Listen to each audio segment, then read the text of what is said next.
I mean, yeah, that's.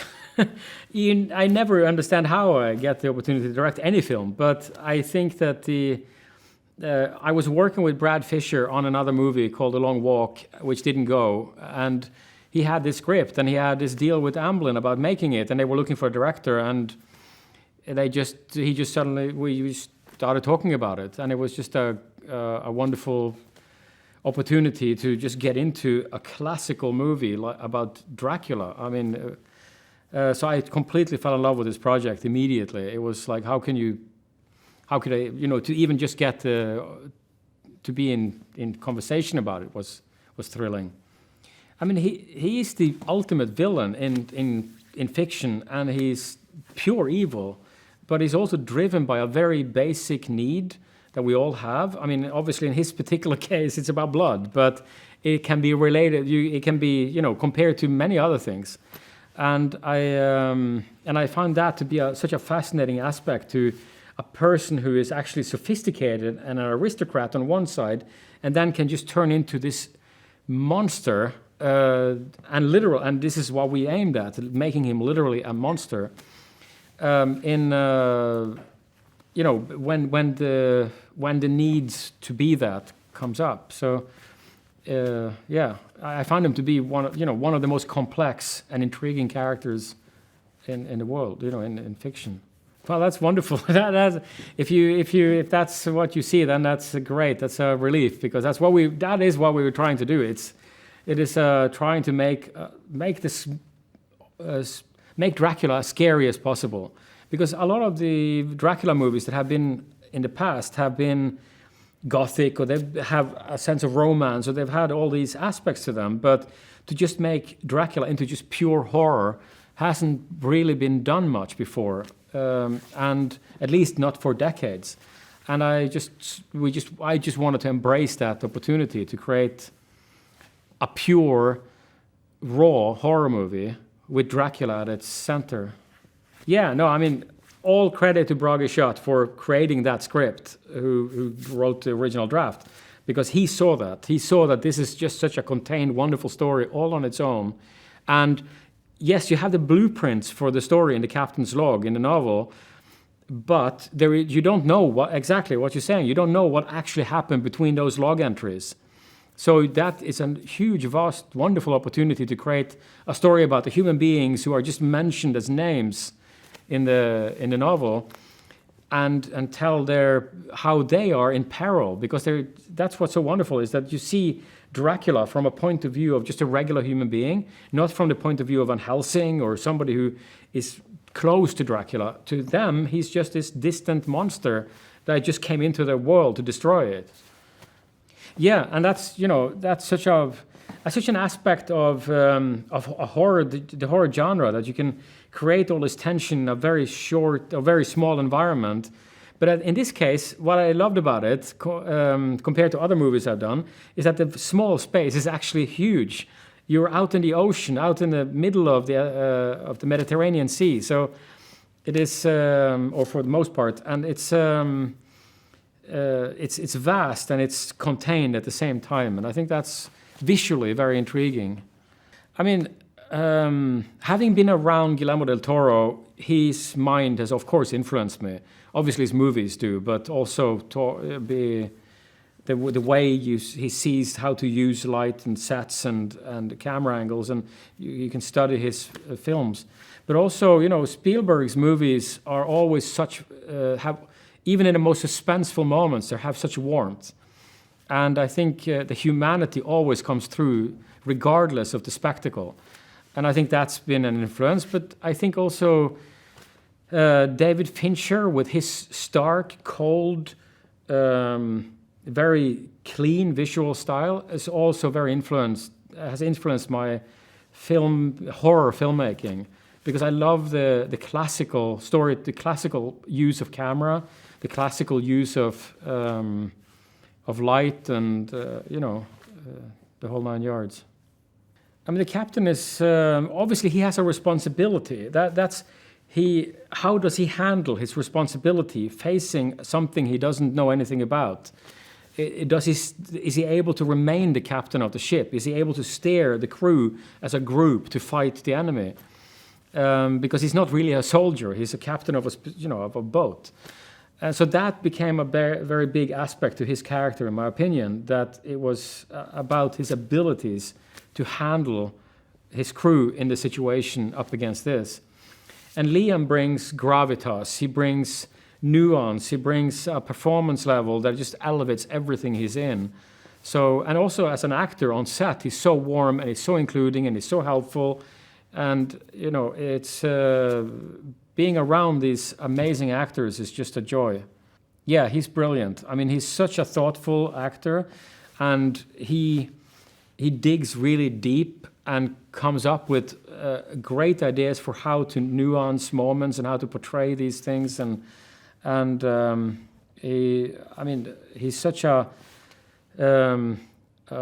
great performer. He can deliver a performance in one take, and then he can work it a little bit differently in the next take, and he takes direction so well. And he's also very strong as an actor. He knows what he wants, and it's just but he also brings a warmth and a humanity and a vulnerability in the beginning of the film that can be used as a strength later in the film. So he's just one of those amazing actors. Yeah, I mean, he wins everyone over because he's also facing something that is entirely unimaginable to a scientific mind, a doctor, that he's learned that everything is grounded. And then faced with this devil, he has to actually come to terms with that the world is not what he expected it to be. And that's kind of the big theme in the movie in many ways. And that comes through his character. And that's something I love about the script, is that the theme of the film comes through the discovery of the character. Yeah, he's such a great actor. He's such a joy to work with. He's so profoundly present in the character. He loves the genre like very few others.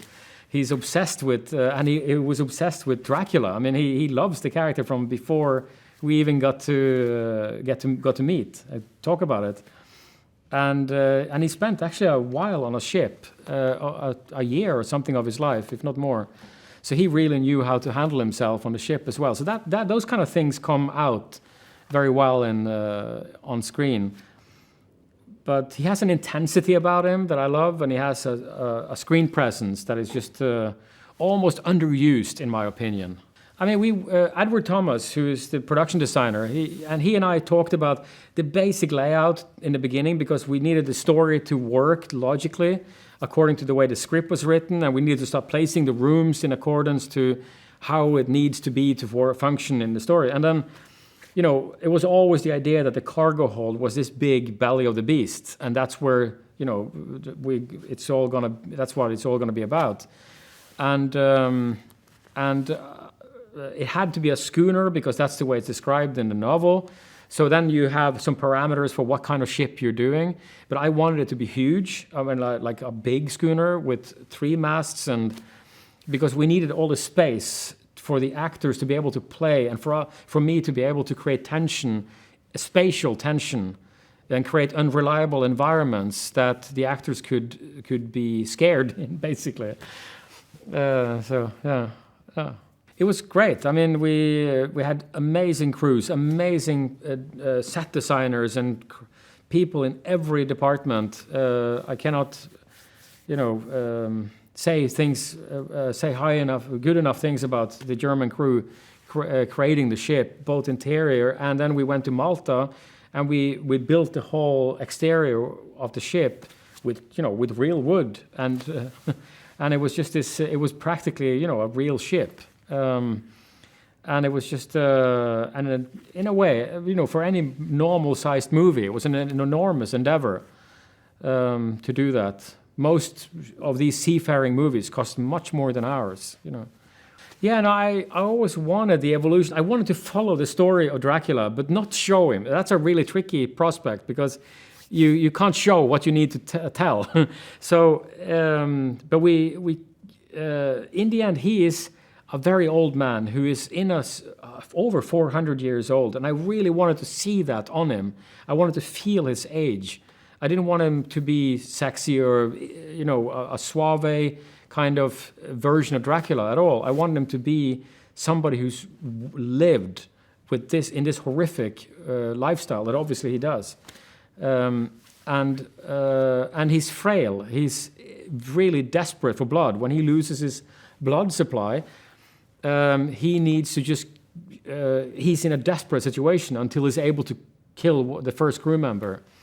And I wanted to try to tell that story and how he then, as he gains power, he's then able to again gain the power to recreate the demon within him, have it manifest.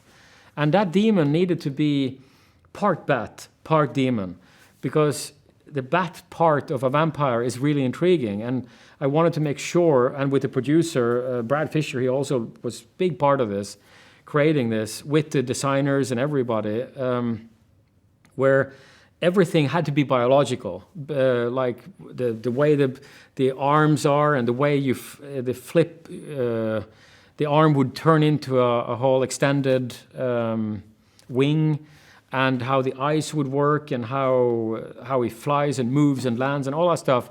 You know, we were studying bats and bats and bats. So yeah, it's incredible. I mean, he's absolutely amazing, and he's such a trooper on set.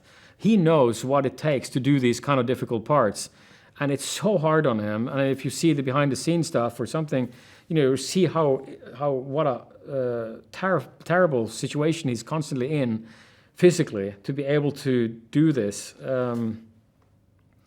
But he's so agile. He's so friendly. He's so, even in the most, in middle of the night when it's all, we've been there for hours and hours, and he was there 4 hours before us because he was in a makeup chair getting ready. He's still, there's still a smile on his face. He's still able to work with the character and the needs of the scene. I mean, I think that this is like Alien. It's just that it's on a ship in 1897, and the creature is Dracula. And it's scary. I've been trying to make the scariest portrayal of Dracula in ages. That's been my goal, and I just hope that the audience embraces that.